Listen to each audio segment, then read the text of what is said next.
Nouvelle de dernière minute, écoute ça. Bon. Maintenant, l'opposition a un élément clé. L'opposition a une force devant.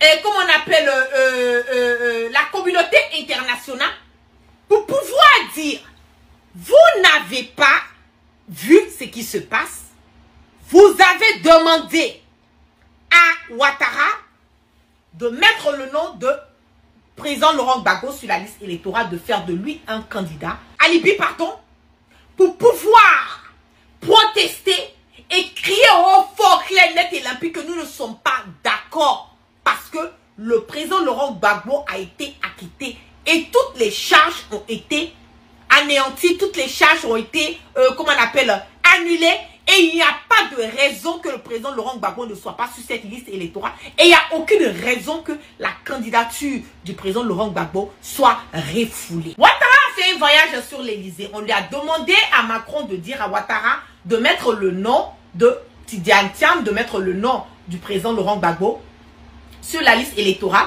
et de permettre aussi à Guillaume Soro de rentrer et de mettre le nom de Guillaume Soro sur la liste électorale, parce qu'il faut d'abord que ton nom soit sur la liste électorale pour que tu sois, voilà, susceptible, voilà, directement, indirectement, de pouvoir être candidat aux élections présidentielles, voilà, en Côte d'Ivoire. Donc, Alassane Ouattara a essayé par toutes les voies et moyens de pouvoir convaincre, voilà, comme on le dit, Macron, en lui disant que non, voilà, il ne peut pas mettre le nom de ces personnes.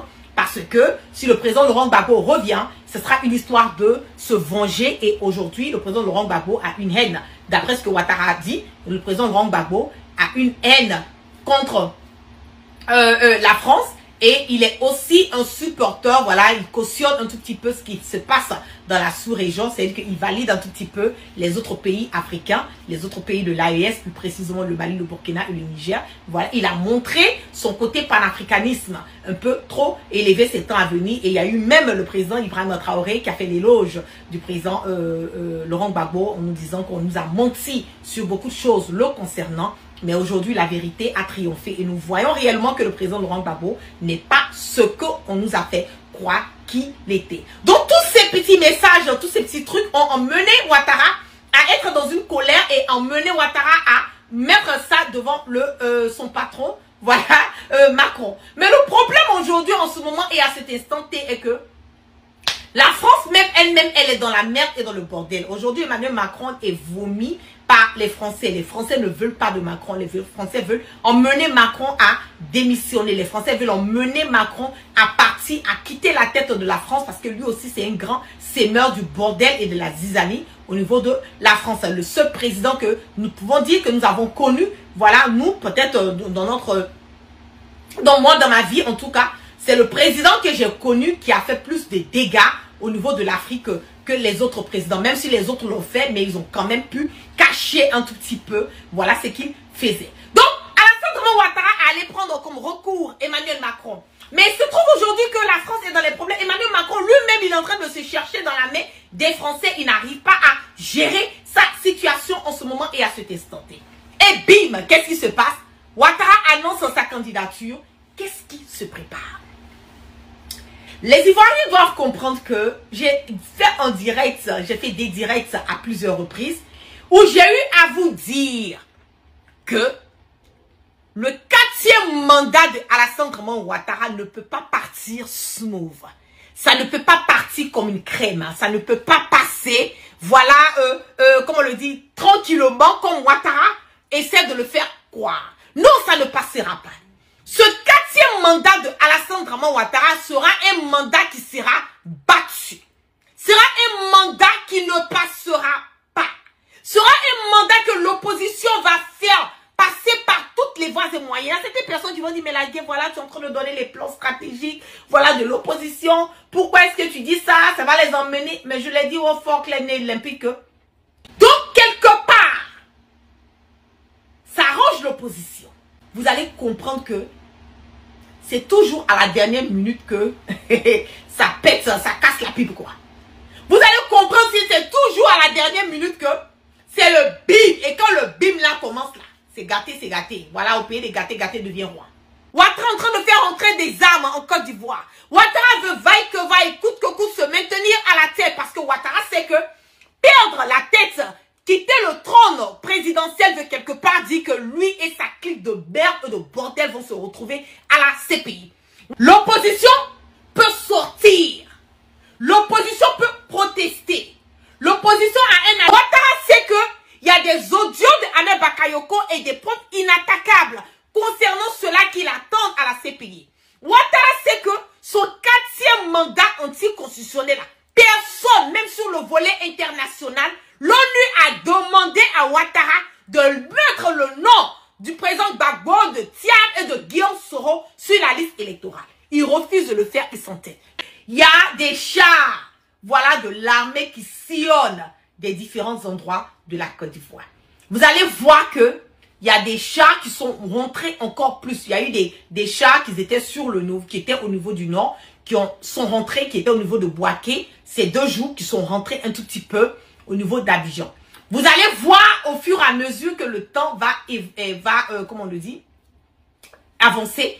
Vous allez voir que il y aura encore plus des membres de l'opposition qui seront arrêtés. Ces chars sont en Côte d'Ivoire depuis plus de 2 ans. Je reprends une question sur mon direct. Ça fait plus de 2 ans que Alassane Dramane Ouattara a fait venir des mercenaires en Côte d'Ivoire, a payé plein d'armes qui sont rentrées en Côte d'Ivoire parce qu'il sait que son 4e mandat, là, quand il va vouloir parler de son 4e mandat, son 4e mandat ne passera pas.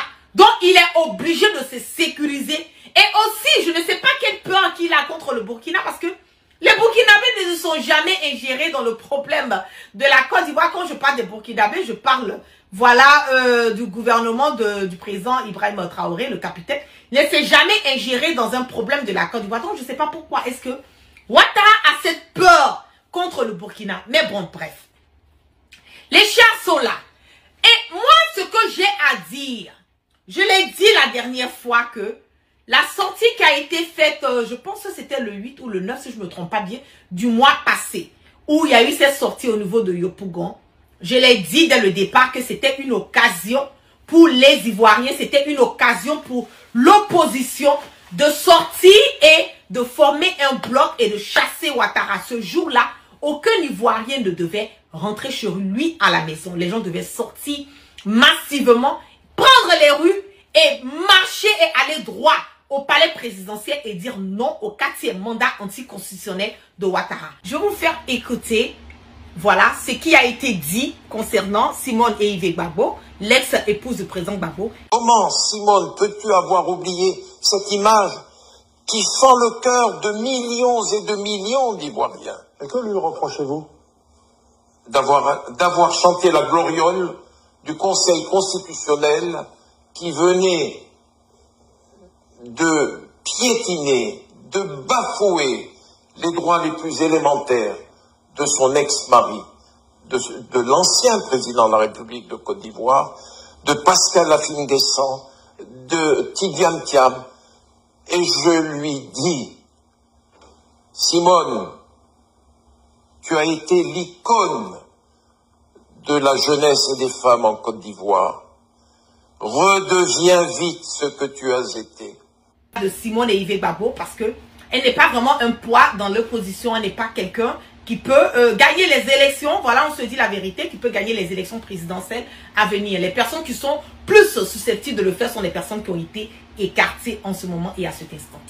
Nous tous, nous savons que Ouattara a acheté des armes. Ouattara a sécurisé, voilà, aux alentours de ces endroits où il dort.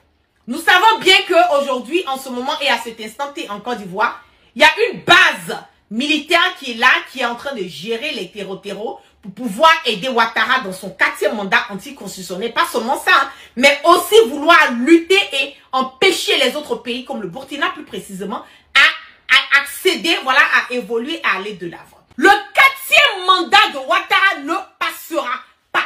La manière dont Ouattara est arrivé au pouvoir, c'est la seule et l'unique manière pour Dramane d'être chassé du pouvoir. Ouattara veut que le sang des Ivoiriens coule pour qu'il puisse partir. Mais la raison pour laquelle Guillaume Soro n'a pas voulu se parle des candidatures, c'est parce que Guillaume Soro n'a pas validé la candidature, n'a pas validé le 3e mandat de Ouattara. Guillaume Soro n'a pas validé le 3e mandat de Ouattara. C'est que depuis 2020, Guillaume Soro a dit: je ne reconnais pas Ouattara en tant que président de la République de Côte d'Ivoire. Depuis 2020, Ouattara est venu s'asseoir. Si le président Laurent Gbagbo ne se présente pas, ne pose pas sa candidature, bien sachant très bien que à l'Assemblée Ouattara, il ne va jamais valider la candidature du président Laurent Gbagbo. Nous tous on le sait dès le départ. Le président Laurent Gbagbo même savait déjà que sa candidature n'allait pas être validée. Et que la communauté internationale a dit à Ouattara de mettre le nom du président Laurent Gbagbo et le Tiam qu'il a refusé.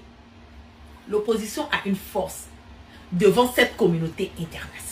Au palais présidentiel en ce moment et à cet instant-là, il n'y a pas de sommeil, ils sont aux aguets. Ils sont là, c'est que c'est la peur. Ils ne savent pas qu'est-ce qui est en train de se préparer, qu'est-ce qui va se faire, comment l'opposition va réagir. On attend le moment opportun. Lui-même, il sait que nous attendons le moment opportun. Lui-même, il sait que l'opposition va sortir. Lui-même, il sait que nous allons lui démontrer par A plus B que son 4e mandat ne va pas passer. Alors, vous connaissez déjà le mot d'ordre lancé. Abonnez-vous, partagez cette nouvelle dans tous vos groupes WhatsApp, Telegram, Instagram, Facebook, TikTok, Snapchat, parce que ce qui se prépare vraiment, ça sera du lourd. Alors, on se dit à la prochaine. Hasta la vista, baby. Bisous là-bas, les gars. Bye.